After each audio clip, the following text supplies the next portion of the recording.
to the Love Lab Podcast, a safe place to get real about sex. Whether you're a man, woman, single, or couple, this is the show for you. We are your hosts, Kevin Anthony and Celine Remy, and we are here to guide you to go from good to amazing in the bedroom and beyond. All right, welcome back to the Love Lab Podcast. This is episode 268, and it is titled How to Change Fear, Guilt, Shame, and Anxiety Using Unconventional Methods. And I have a guest on the show today to help us explore some of these unconventional methods. So what we're really going to be talking about, we're going to talk about fear, we're going to talk about guilt and shame and that kind of stuff, but we're also going to talk about other men's sexual health problems, which we talk about on this show all the time, so that's nothing new. But what is going to be new here is the way we approach dealing with those, because the guest today has some unconventional and unique approaches. So these are things you may not have heard before. So it's going to be interesting. It's going to be different, I think, than some of the more traditional methods for dealing with these issues. And of course, when we're talking about fear, guilt, shame, anxiety, those things are not gender specific, right? Everybody experiences them from time to time. So don't tune out if you are a lady. It's not going to be just for men. There's going to be some stuff that applies equally across the board. So I'm pretty excited to talk about this because, you know, when I first started doing this work, a lot of what we're now considering more traditional methods for dealing with things like erectile dysfunction and premature ejaculation, sexual confidence, anxiety, sexual shame, those things really were not being talked about a lot by a lot of people. And so there was really a huge need to cover that. And there still is. I'm not saying that there isn't. But over the years, more and more people have started to figure out, you know, what needs to be done in that area. And so I'm kind of excited to be potentially bringing some new ideas to the table that I definitely have not heard a lot of people talk about when it comes to these topics. So I think it's going to be an interesting show. Hang in there. First, a short word from our sponsor. Power and Mastery 3.0 is here. The men's sexual mastery program you have heard about on this show for a long time is now even better. I have personally reviewed every module, lesson, video, audio, and PDF to see if there's anything new that needed to be added. As a result, I have added 10 new videos, 1 new audio, 8 new PDFs, and dozens of links to handpicked products to help support your journey to mastery. In addition, there's also a brand new user interface that makes it easier to navigate the course and find your course materials. So if you are ready to become the sexual master you have always wanted to be, then go to powerandmastery.com. As you know, that is the men's sexual mastery series of courses that Celine and I created. This is the latest version 3.0. I've put a lot of work into adding to these courses and making them even better than they were before. So go check it out at powerandmastery.com. Okay, so today I have a guest on the show, Sebastian Harris, and Sebastian is a dating and sex coach whose mission is to help motivate and inspire men to embrace their sexual energy and to improve their sex life. He has helped men from all over the world to fulfill their potential as lovers. Now, you may be asking, why don't you see Sebastian?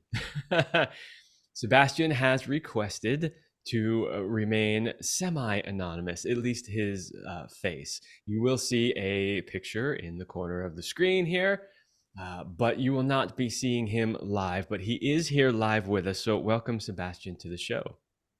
Thank you so much for having me. I'm excited for this conversation. All right.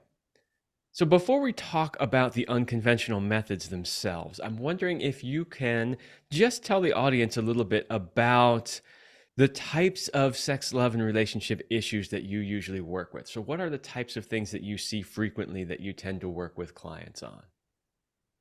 The most common issues that I'm working with is especially when men contact me who are in long-term relationships or long-term marriages, and they struggle in their relationship and in their marriage, or let's better say their sex life is struggling.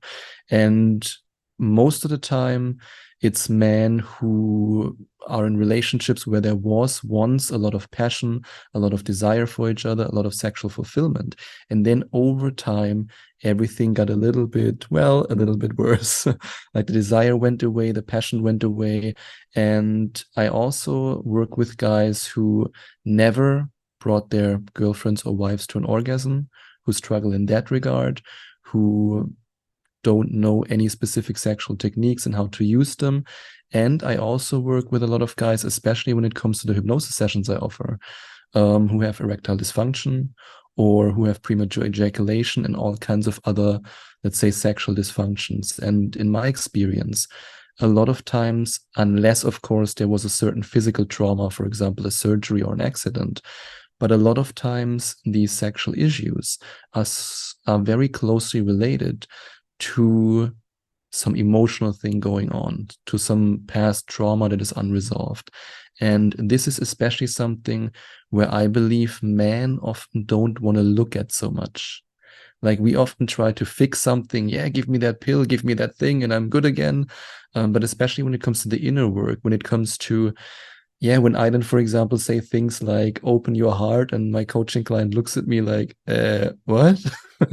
Like these are often things that the guys never really think of, but they can have a huge impact on sexual function, sexual satisfaction, and also in an even bigger picture, how your girlfriend or wife reacts to you in the bedroom. Yeah, absolutely. I would say, in my experience, the overwhelming majority of clients that I work with don't have an actual physical problem, and I think um, that's why the work that you do and also the work that I do is so important. By physical problem, I mean, they don't have something that needs to be medically treated, right? And that's where I think that alternative methods are really important, which is really my next question to you. From your perspective, I'm curious why you think the alternative methods are so important to helping men with these problems. The biggest reason why they are so important is, I think, what you just mentioned, that a lot of times there is some emotional issue that's underlying, and the guy's not really aware of it. And a lot of the clients that I have, for example, they try to fix everything in a sense from the external perspective with medicine, with different therapy, let's say medical treatments, medical things. They did often also because the wife wanted to, or because the girlfriend wanted to, some marriage counseling, and all that kind of stuff. But they never really addressed the underlying issue because either they weren't aware of it, or also often they were too scared to go there. And that's something that a lot of men don't really, they don't admit it to themselves, because I believe, and I would love to hear your perspective on it, but especially when it comes to these emotional issues, these underlying things, a lot of men try to fix everything on the surface, like to put the plaster and the band-aid on it, and then it's okay. But I mean, we men, we've been conditioned over generations and generations to man up, to not cry, to be stoic, and especially nowadays, I think with this whole dating advice going on there and this red pill stuff of like, don't ever show emotions. If you show emotions, she will leave you. They are incredibly scared. I had that so many times that I had a guy in a coaching session who was actually scared of opening up about his issues. He was scared of talking about these things with his girlfriend because he's so conditioned from external sources that, oh my God, she will leave him the moment that he will be vulnerable, in the moment that he will open up. And I truly believe, and from my perspective, I'm a very spiritual person. I'm into meditation. I do a lot of spiritual practices. And from my own trauma healing journey, I know for a fact that if you don't address these underlying emotional issues, yes, you can push them away 1 year, another year, another year, but at some point you have to address it. Yeah, you're absolutely right. And I would say that that's not even just men anymore these days. It's probably more heavily weighted on the men's side, but I see that with both men and women, which is they only really want to address the surface stuff. And we see that in most of the mainstream healing methods as well. All they ever really do is address what we call symptoms, whether the symptoms are physical symptoms and it's a medication, or whether the symptoms are psychological symptoms, they're still only really ever addressing those symptoms and not really getting to the core. So I agree with you. That issue is really pervasive throughout society, and I think that's where alternative methods really come in and attempt to address that. What I think is also interesting, you were just talking about the idea that men are not supposed to be vulnerable and share their emotions, and there are absolutely teachings out there that are teaching men this. And like so many things in this world, I believe that there is a massive misinterpretation of the original teaching here. Very, very true. Very true. Yeah. Because, And oh, please go ahead. no, sorry, I didn't want to interrupt you. Well, Like like my just very, interpretation yeah. is this, which is that women absolutely want men to be vulnerable, and they absolutely want them to share their feelings. However, what they don't want is a wishy-washy mess of an emotional man who can't, basically hold a container for her, right? So she's not going to be happy if you're this constant mess of emotions. However, she does want you from time to time to be vulnerable and be able to express to her how you're feeling in certain situations, which would include sharing some of your emotions, right? But that gets all mixed up, and it's like, no, you can't share any emotions whatsoever. You have to be stoic, and that's absolutely not what women are looking for. I 100% agree with you on that. And I always use the following example. What a lot of men think when they think about vulnerability or being vulnerable is basically, oh my God, I'm a victim. Oh my God, my life sucks. I can't do anything about it. Please, mommy, come here. That's basically what they think about when it's vulnerability. What vulnerability really means is to have the emotional intelligence to, first of all, accept your emotions, to embrace them, and to then also, with a sense of, you could say, emotional control, which I see as a part of emotional intelligence, to communicate your emotions. Because there's a difference between communicating your emotions and blaring them out like a 5-year-old child with a temper tantrum, or communicating your emotions in a confident way. For example, when I'm in bed with a woman and I talk about my heart surgeries that I had as a baby and as a child and as a teenager, like sometimes there's a tiny tear that's rolling down my eyes because I think about these memories. That's being vulnerable when I communicate it in a confident way. That actually also has something to do with the hero's journey, in my opinion. And I actually had women who told me that this was the moment they fell for me because there was a strong emotional component to it. I mean, connecting with another human being sexually, emotionally, it's all about emotions. But again, it would be completely different if I would say, well, I had these heart surgeries. I will never achieve any success. Oh, poor me. There's a really big difference between that. And I think you and I, in this case, would agree completely that, yeah, being vulnerable and being a whiny, however you want to call it, is not the same thing. Yeah. Definitely. You're right. I do completely agree. And I like the way that you summed that up. It was really clear, the distinction between the two. And what I'm seeing in society is men tend to end up in one or the other extreme camps, right? They're either in the I'm a victim, woe is me kind of thing, or they're I'm not showing any emotion whatsoever. And so I think to bring this message as we are right now in this show, that there is like a middle ground, so to speak, where you can be vulnerable and share, but you can do so in a way that also is manly, for lack of a better term, right? Like you're still in your healthy masculinity, you're still holding a container and a space, but you're also showing that you do feel something and that you're interested in communicating that to her. So yeah, totally in agreement. Absolutely a middle ground. And I really hope that men who are listening to this can really hear that. All right. Yeah, one thing, if I can add that also to being vulnerable, which is something that some men don't even think about in this sphere. If you are together with a woman, let's say as an example, a man has a certain sexual dysfunction. Let's say he's in bed with a woman. I mean, it never happened to me, but let's say if it happens to a guy, he's in bed with a woman and he can't get it up, which by the way happened to me. That's not what I meant, but let's say he can't get it up.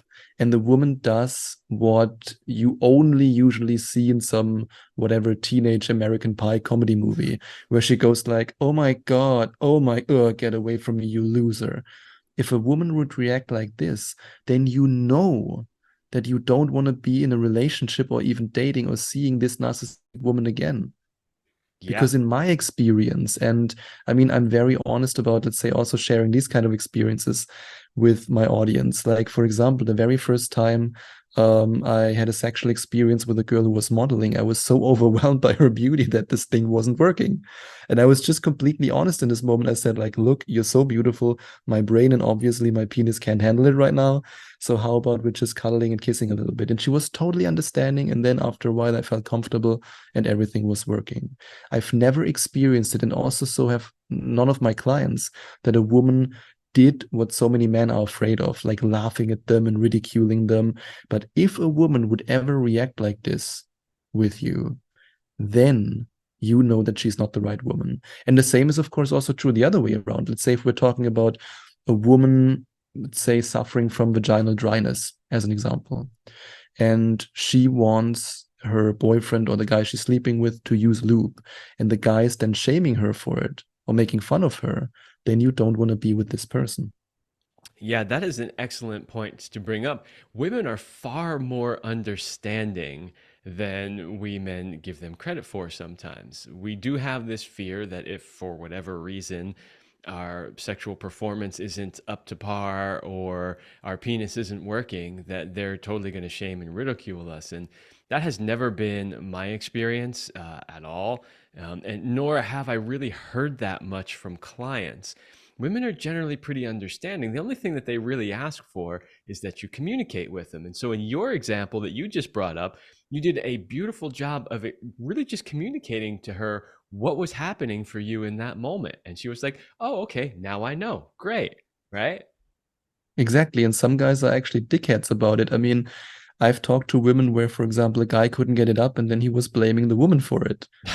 And of course, that's not the right thing to do. And I think there are two reasons why men are so focused on that and think that women are so ruthless. First of all, pretty obvious, pornography. I mean, if a guy, for example, watches some porn where the girl goes like, "Oh my God, it's not big enough," then of course the subconscious mind saves that. But what I think what also plays a role, and I would again love to hear your opinion on that, is that we men often come to this wrong conclusion that we look at a beautiful woman, and because of her physical attractiveness, we automatically assume that this woman has no fears, no insecurities. She's not a human being. She's a goddess. She's always happy, smiling all day long, confident like a rocket. And how could she possibly, in any way or shape or form, has insecurities? And Yeah. yeah, well, that then That leads to that mismatch. Yeah, and I mean, look, guys, if you're thinking that, boy, do you have it wrong. Most of the really beautiful women that I have known in my life are generally just as insecure as any other woman, and sometimes even more insecure. Why? Because they're so beautiful, a lot of times men won't even approach them. They just they just go, you know what? She's out of my league. I'm not even going to approach them. So you think that they have this line of men down the street and they get to be super choosy and yeah, no, yeah, no, but that's often not the case. And they're often very insecure about that fact that people are afraid to approach them. They don't necessarily know how to act in certain situations. So this idea that this woman is so beautiful that yeah, it's just simply not true. Yes, she may be beautiful. Yes, there may be a few women out there who are like that, but they're not the majority. And you really would want to see her, regardless of how beautifully, supermodel, whatever, as basically the same as any other woman. In other words, she has the same concerns, the same fears, the same, all of that stuff that any other woman would have. And especially in my experience, especially women who are modeling, and I'm not talking about some Instagram model with 5,000 followers. I mean, like girls who are really modeling, they are the most insecure because all day long they are judged for their physical appearance. And when their one fingernail breaks and one little scratch or something, it's the end of the world. Because basically that's what they are judged for.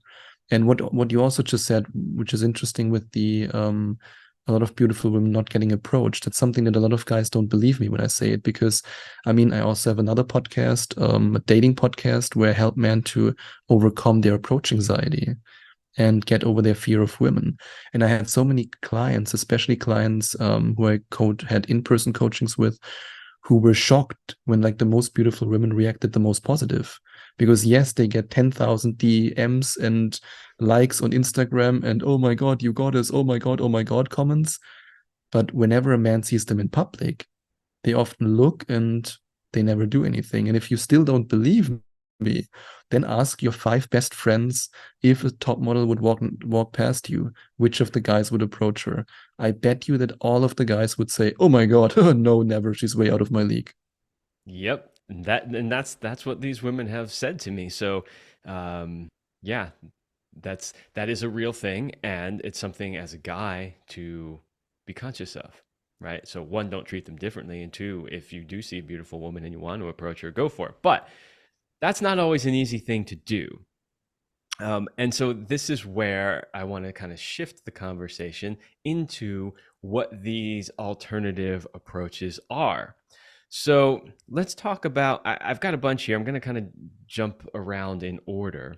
But since we're talking about approaching a beautiful woman, let's talk about sexual confidence. How do you deal with that? Well, what type of approach do you use to help men with their sexual confidence?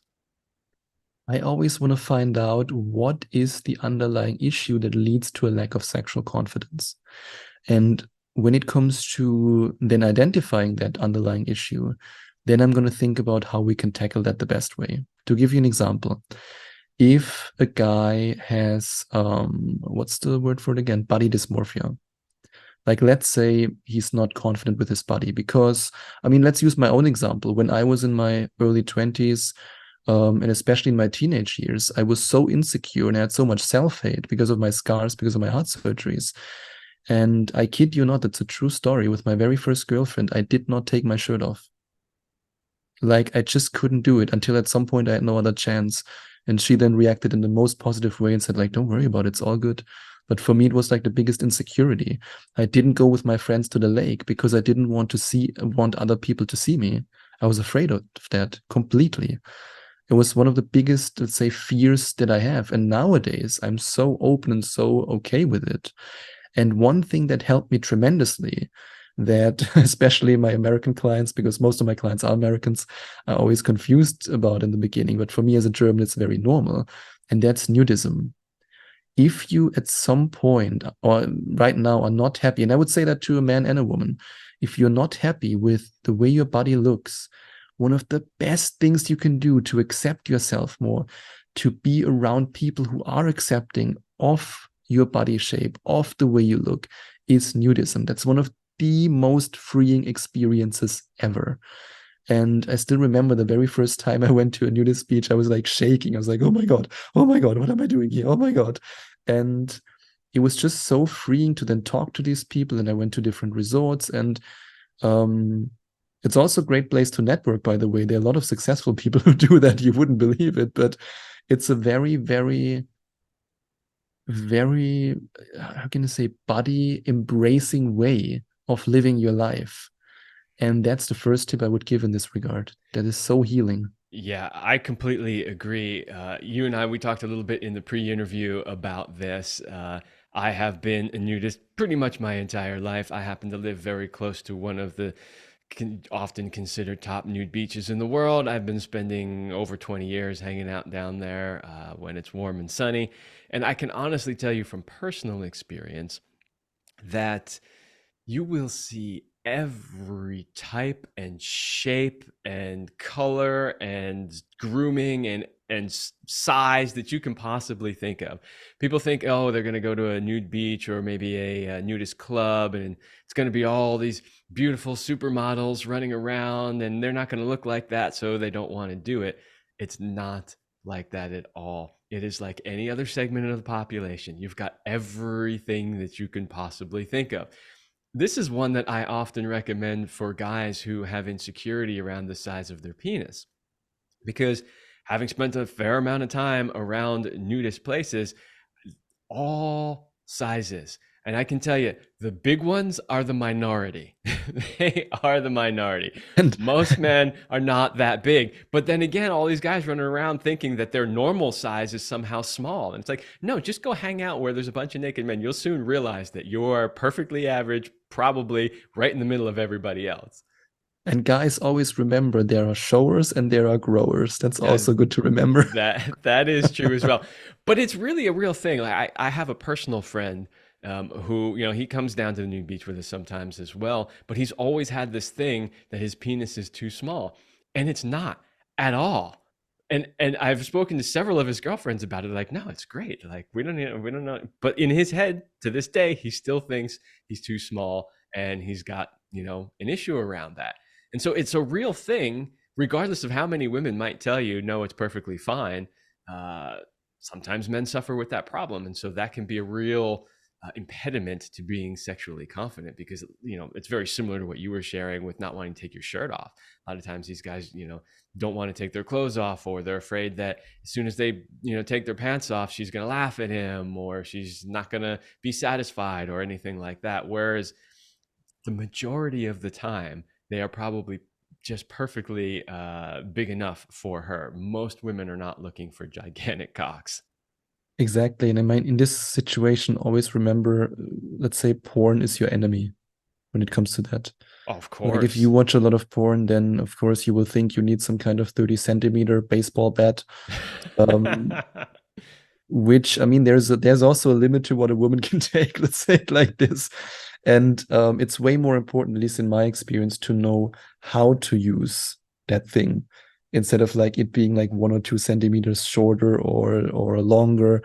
And of course, the more you also know about other sexual practices, like for example, making her squirt, giving her G-spot orgasms, licking her to an orgasm, then she will be so satisfied that she will actually forget that you have a dick. So don't worry about it. Exactly. So, okay. So your first piece of advice is, go spend time around nudists to help you get over that part. Anything else that you would recommend, or that you would do with a client in order to help them with their sexual confidence? Definitely. I would say sexual confidence is often also linked, at least for a lot of guys, to their confidence in general. Like I, for example, experienced it that a lot of guys who suffered from sexual confidence issues, they often also in combination had something like social anxiety or insecurities in other situations in their life. And in this case, a simple step-by-step program to step out of your comfort zone outside of the bedroom, but also inside of the bedroom. What I also, I mean, to share that with you, I don't know, maybe it's too politically incorrect for the podcast, but I did that with one client. And I also write about that in my book on my dating podcast. I had one coaching client who was absolutely terrified of anything sexual, like of seeing a woman naked. The thought of seeing a woman naked stopped him from actually approaching a woman, because in his mind, subconsciously, and at some point he was also consciously aware of it, he thought, okay, if I walk up to that woman, I get the phone number, I get a date. At some point we have to be in bed, and oh my God, I can't do that. And what I did then, and I want to make a very clear disclaimer here, no sex was involved, nothing, no, let's say, how to say prostitution, nothing at all, because in Germany all that stuff is completely legal, and it's okay. I hope it's okay if I talk about this. Absolutely. It's nothing, because I know in the US it's not, but in Germany it's totally legal, and we have a lot of those what it's called sauna clubs, which is basically like a big spa for men with like 20 naked girls walking around who want to, let's say, have fun with some clients for money. It's completely normal. We have that in almost every city, and I just went there with him. And we just paid the entry for the spa. We didn't do anything naughty, like I said, nothing with prostitution. But he was then surrounded by naked women. And I will never forget that picture. Him on the couch with 2 naked girls next to him. And he was like, oh my God, like almost going crazy. I was like, just relax in the situation. I know you can do that. I know you can do it. And we were just talking to them, because you can just go there, have a sauna and whatever, and then go away again. And we were just talking with them, and he got calmer and calmer because he was exposed, basically exposure therapy in a sense, to those naked women. And then after about, I think it was 30 minutes or 40 minutes, we went out again. And I was like, can you approach that woman? He's like, of course I can. What do you think? And his whole anxiety was basically gone. So exposure theory is something that you can do step by step. Yeah, Um, that's yeah, fantastic. So the the premise of this show is that there are alternative ways to approach these issues, and you just gave two that people don't usually talk about. One, of course, is spending time around nudist places, and the other is this exposure therapy. And I think those are really interesting and unique approaches to dealing with it. But in the case of the client you were just sharing, it sounds like it had a tremendously positive effect. exactly. I also had that, for example. I mean, I didn't do a coaching with him in Amsterdam, but I had a client who told me, an American actually, that he, on his holiday to Amsterdam, he was just flirting with the girls in the windows there. He didn't do anything sexual. He was just flirting with them. And by doing that, he was practicing being sexual with a woman in a, let's say, communication sense, eye contact sense, body language sense. And this already helped him. And then I would say one of the best things that every man can do, and I think every human being on planet Earth, no matter what gender, is meditation. Mm. Because so many times sexual performance issues are because of nervousness. Just like in the example I shared with you, when I was with this really beautiful woman, I mean, my brain was going left, right, center in every direction, and then there was no blood for my penis anymore because it was all in my brain going like, oh my God, what's going on? Ah, afraid, afraid. And the more you meditate and the more calmness you develop in your life, the more calm and relaxed you will be in the bedroom. And I would even see that as a bigger picture. Then you also have to ask yourself, do I live a life that allows me to live in a relaxed space, in a relaxed, in a relaxed state? Because I mean, there's so much scientific research that when your cortisol level goes up, your sexual function goes down, your testosterone goes down, the blood flow in your body goes down, which means like the blood can't flow to your penis anymore. And nowadays we are so conditioned to live these lives of constant stress. We are basically trapped in a fight or flight mode all the freaking time. Whereas in the past, there was like the saber-toothed tiger in front of the cage, and after 10 minutes, he was gone again. Nowadays, we're around that coworker who triggers us 8 hours a day. Then we're in traffic. Then we are stressed because of something else. And this is something where a lot of my clients in the beginning go like, but I thought you just share some 1, 2 techniques with me. And I'm like, yeah, yeah, yeah, but look at your life in the big picture. Yes, yes, and more yes. So two things I want to talk about there, and this came up actually in the first thing we were talking about was sexual confidence. You mentioned it twice, and I just kind of want to reiterate it because it's something that I teach my clients all the time, which is that your sex life and your relationship is not external to the rest of your life, right? So what you pointed out was, okay, they're having issues with sexual confidence, but if I can help them become more confident in other areas of their life, they'll see their sex life becoming more confident, right? And I do the same thing with my clients where I'm like, okay, let's get you more confident in the bedroom, but I'm going to tell you right now, you'll also see that your confidence outside the bedroom is going to improve as well, because these things are not separated in vacuums, right? So it's all part of who you are. And the same thing with the anxiety. You are absolutely right in pointing out that we experience massive amounts of anxiety all day long through all the other, interactions that we have, our work, maybe other relationships, just the stress of driving in the car, whatever it is. And that is also going to affect performance. You can't isolate those things. You need to address them all together. So you're absolutely right about that. And then the next part, which is the meditation, is also something that I often will work with clients. And I think it is a tremendously powerful tool. And I'm glad that you brought it up. Um, I often get the same response from clients. They kind of roll their eyes and they're like, yeah, I've heard of this meditation stuff. The spiritual woo woo. I Yeah. mean, I always use like meditation and, of course, also hypnosis because I Which do I a lot want of to get hypnosis into. sessions. Yeah. Yes, I want to get into that in just a moment also. But I do want to say meditation absolutely works. I've had clients who absolutely were like just doing it to humor me. And then later on were like, yeah, I noticed actually I was significantly calmer. My favorite clients are the ones like, I just finished up working with a client who, I generally try not to get too into things like, esoteric teachings like, chakras and tantra and all that, even though I have a strong background in it, because I know a lot of people just, they can't connect with it and resonate with it. So if they didn't come to me specifically for that, I try to kind of leave that terminology out. But I was working with this client and I wanted to introduce him to two ideas. The ideas of how to move energy through his body and how to use meditation. And at some point he says to me, he's like, oh yeah, well, I know all about chakras and stuff like that. And I went, oh, okay.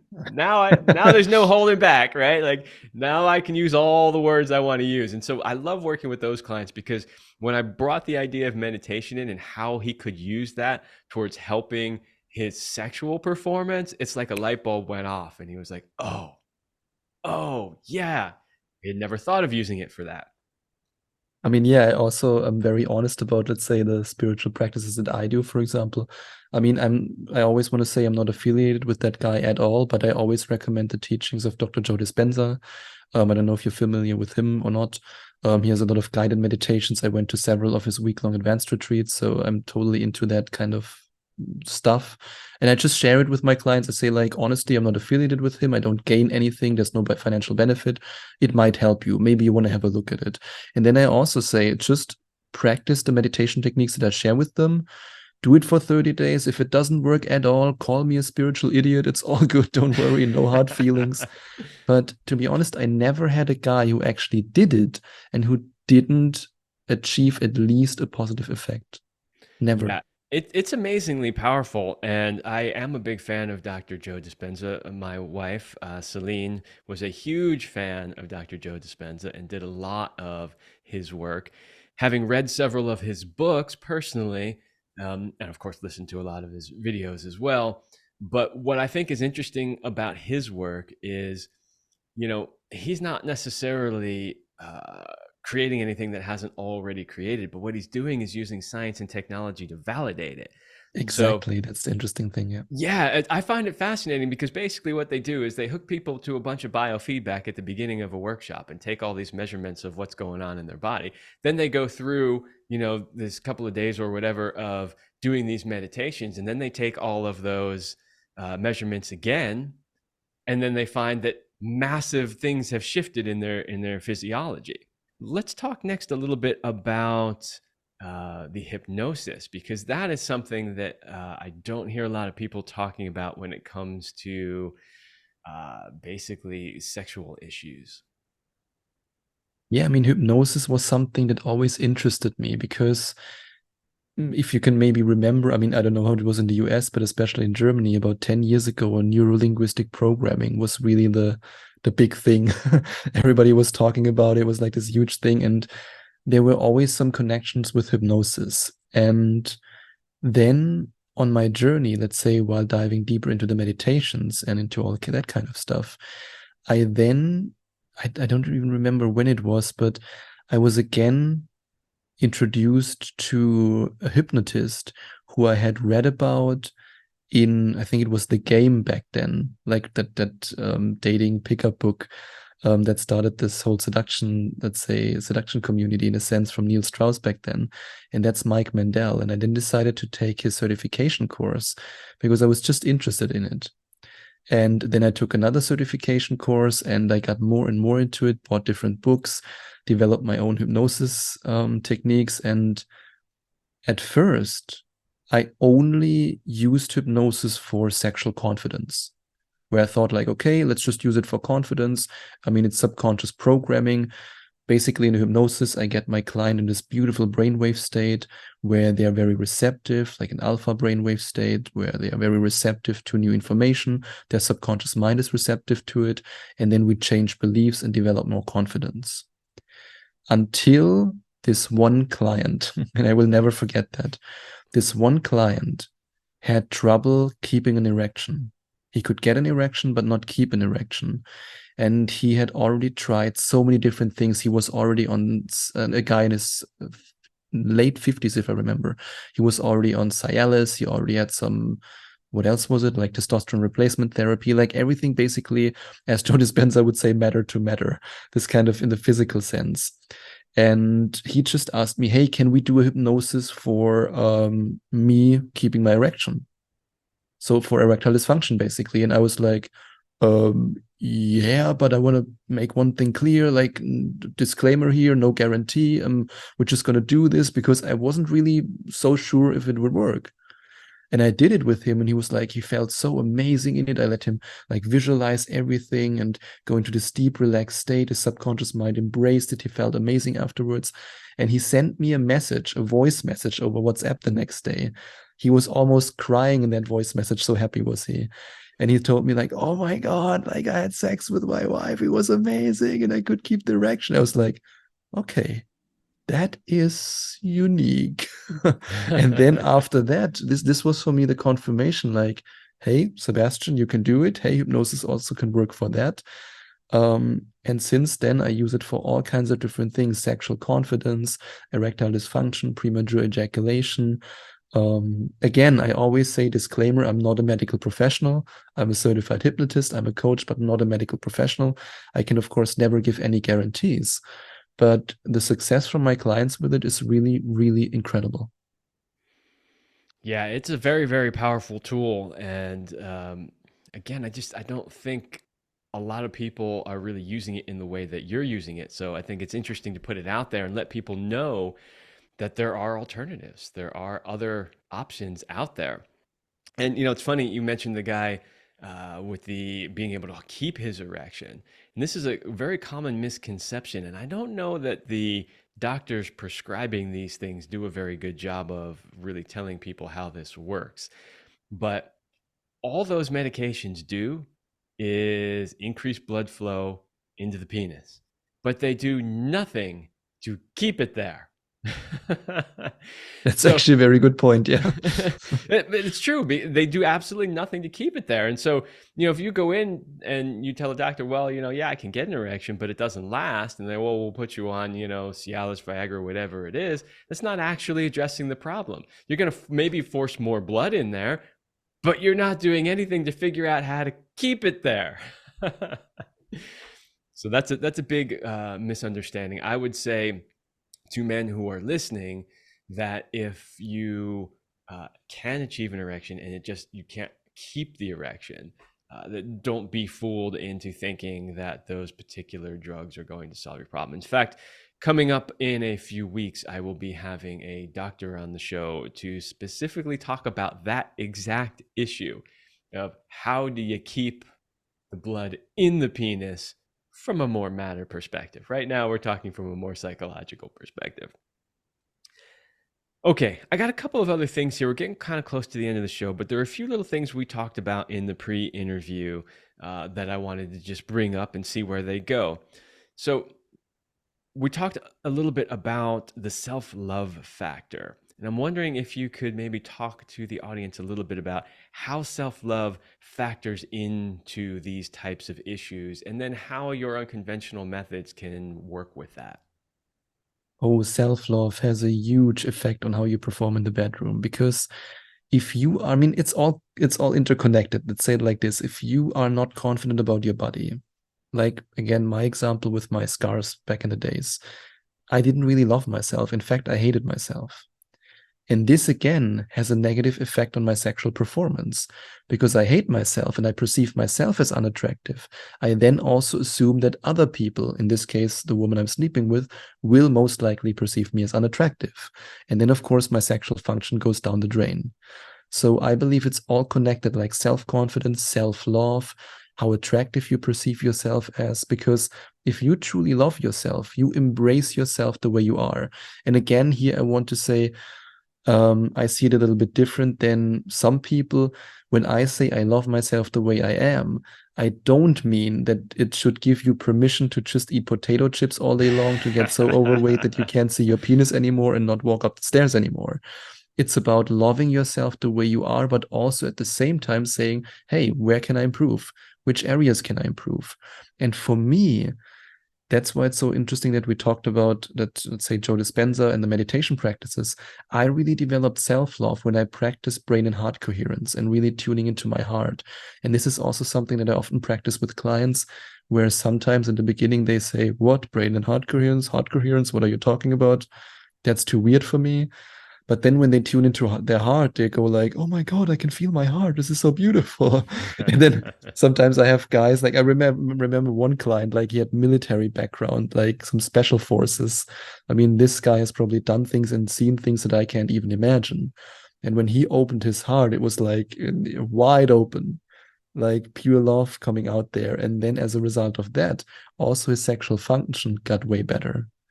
For me, this practice of self-love is about, let's say, in a practical sense, brain and heart coherence, or in the first step, heart coherence. And if, for example, somebody who's listening to this wants to look that up, you could type into YouTube Heart Math Institute, heart coherence. That's a good start, for example, on that self-love journey.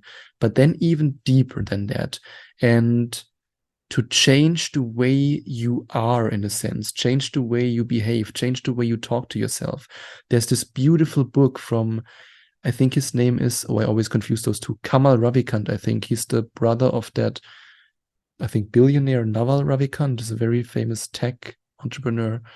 And he wrote a book, Love Yourself Like Your Life Depends on It, if I remember correctly. That's the title. It's a very short book, but he basically lost his startup. He was suicidal, like very negative energy.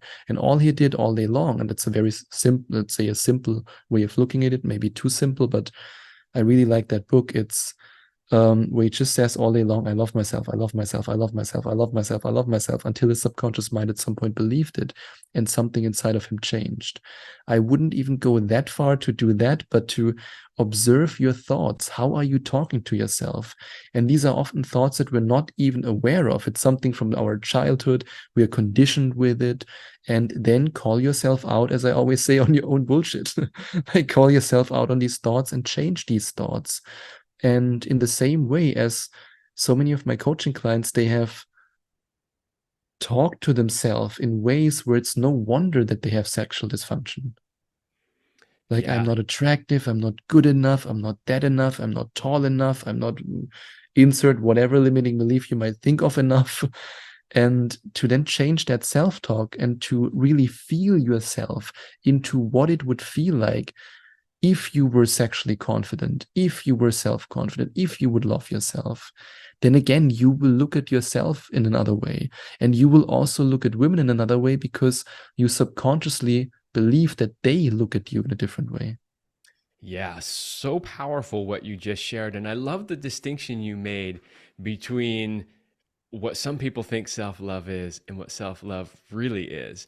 And, so you're right that self-love isn't an excuse to not do what you need to do, right? So if you happen to be overweight, yeah, you want to love yourself. Hey, I'm overweight. But self-love also means getting up off your butt and eating right and exercising and doing what it takes to get to a healthy weight. And so super important to understand the difference between those, that you want, first of all, you want to have self-love. Second of all, self-love is not an excuse to not do what you need to do. But then third, there are some things that you simply can't change about who you are, and you have to grow to love that. Like a perfect example, like I'm 5'9". I always wanted to be at least 6 feet tall, right? Am I going to be hating myself because I'm not 6 feet tall? No, you just have to learn to love the fact that you're 5'9", right? And So at some point, you might even love these things about yourself so much because, I mean, when I, for example, embarked on the self-love journey, it was really interesting. After a while, I met somebody who's an expert in scar removal, and he offered me to remove my scars. And I was like, no, thank you. It's okay. I'm good. And again, this is a part of the self-love journey. I mean, back when I was a teenager, I would have paid every amount of money in the world that I could have to remove them. And now I'm like, no, I'm fine. I love myself the way I am. But at the same time, I think it's also loving to yourself to eat healthy. It's loving to yourself to work out. That's way more loving to yourself than letting yourself go. And that's also something where I'm very honest with my coaching clients. I mean, I'm German, like I don't care about political correctness. I know nowadays even doctors are sometimes afraid to tell patients like, if you continue to eat like that, you will die. Are you body shaming me? Like, no, I'm trying to save your life. And I had it with coaching clients, actually, with older guys where nothing was working down there anymore. And they went to the gym, they lost a significant amount of weight, they changed their diet. And believe it or not, they had wet dreams again. And the doctors actually said, you hit your second puberty. So by making these lifestyle changes, there can be also drastic improvements, especially if somebody's listening who's like very overweight. I have several coaching clients who turned their life around with these lifestyle changes, and they literally had a second puberty because their testosterone went up again. Their penis started functioning again out of nowhere. Yep. You know, it's interesting because in another interview, I was talking about some of these things, about how you really have to make big lifestyle changes, you know, if things aren't where you want them to be or functioning the way you want them to be. And the person I was speaking with said, well, you're really saying things that people don't want to hear. And I said, yeah, but it's what works, right? So whether they want to hear it or not, we have to share these things with people. So I applaud you for doing that with your coaching clients and saying the difficult things that need to be said, because yeah, if you want your body to function physically the way it's supposed to function, you've got to take care of it. And that might mean making You know, lifestyle changes. a lot of people want change, but not many people want to change. Yes, exactly. Because to want to change is going to require work. Exactly. But in the end, you will feel so much better about yourself, about your life, not just your sex life, but about every aspect. Well, yeah, and you know, you sort of have to ask yourself the question, if you're not willing to do the work to have the best life that you can have, then what are you doing here? What's the point of being here, right? This whole place, this is a training ground, right? We're supposed to learn and grow and become better versions of ourselves. And so if you're not willing to do the work to do that, you really have to question, what are you doing here? Now, I'm not suggesting you should then opt to leave. That's not the point. But the point is that you have to realize that this is actually the reason you're here. Just always remember what Arnold Schwarzenegger said. You can't climb the ladder of success with your hands in your pockets. Exactly, exactly. And he is a great success story, going from literally nothing to being extremely famous, wealthy, powerful, all of the above. So all right, so we are really running out of time, but it's been a fascinating conversation. I have two more questions really. The next one is, do you have any last advice for people when it comes to these issues and how they might use alternative approaches to solve them?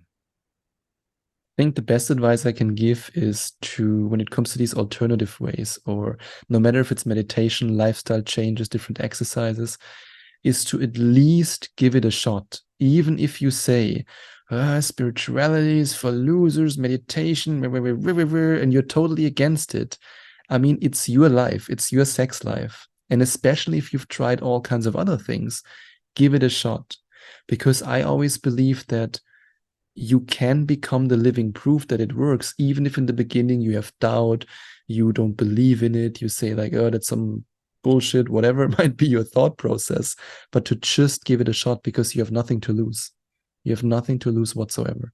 I completely agree. You've got nothing to lose. And especially if you've tried other things and they haven't worked, why not try this? You keep trying until you find something that works. Okay. Before I ask you the very last question, why don't you go ahead and tell the audience where they can find more from you, and if they're interested in working with you, how they can do that? If you want to find out more about me, you can, of course, listen to my podcast, the Sex Education for Men podcast. That can be found on iTunes, Spotify, and every podcast platform out there. At least I hope it's on every platform. You can also go to sexeducationformen.com/coaching. There you can find out more about all the different coaching sessions I offer, including my hypnosis sessions. And you can also go to sexeducationformen.com/sexgod. And there you can find out more about my 8-week Sex God Transformation Coaching Program, where we will have 8 individual coaching sessions together. You also get a bunch of bonuses that you can find out more about, where we'll discuss everything from sexual confidence, sexual performance anxiety, yes, also self-love, different sexual techniques, how you can satisfy your girlfriend or wife better, and which is basically giving you the whole transformation. Awesome. And the link to sexeducation.com will be in the description. So go find it there. Okay. Last question, which is a question I ask everybody that comes on the show, Now I'm is excited. what is your best sexual talent? My best sexual talent. Oh, that's a good question. I would say nowadays giving a woman squirting orgasms. Mm. If you want, I can share a really very politically incorrect and naughty story with you at the end about that. Oh, If you please do. if you still want. I had this experience with this woman where, I mean, I was studying all kinds of different courses, programs, everything about, let's say, how to stimulate a woman's G-spot, which is also a part of my 8-week sex god transformation coaching program.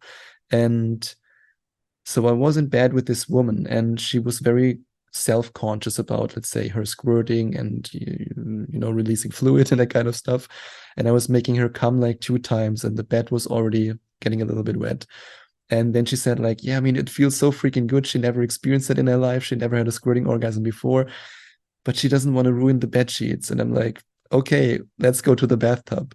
So she was lying in the bathtub, no water inside, and just like in a war zone. Every time like she had an orgasm, I was like, how to say, ducking behind I don't know if ducking is the right word, but behind the bathtub while she was exploding again and then going at it again. And I think at the end it was like, I don't know, 6, 7 H's and like, I can't anymore. And that was a very, very fun experience. So yeah. I bet it was.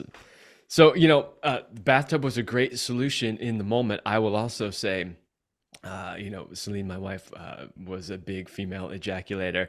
And the solution to not constantly ruining your bed or your sheets is to get a proper sex blanket that's made to absorb all of that. If you go to kevinandceline.com and go to the products tab, you will find links there to some affiliate products where you can go purchase those. I have multiples of them in the house. There's some upstairs, some downstairs, so you're never caught without one. That's actually amazing. That's a really good idea. Yes. If your woman is a female ejaculator, it is a must. It is an absolute must. And even if she's not, there's still a lot of other sex fluids that end up all over your sheets. So I recommend it even if she's not a female ejaculator. All right, Sebastian, thank you so much for coming on the show and talking about the work that you do and giving people some ideas for alternative methods that they might use to solve their sexual problems. Thank you so much for having me. It was a pleasure. All right, everybody, that's all the time we have for this episode, and I will see you next week.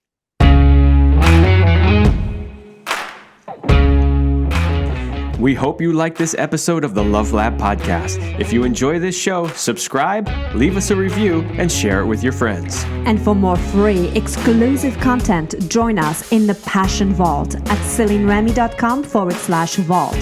That's CelineRemy.com/vault. Thanks for listening. And remember, you're amazing.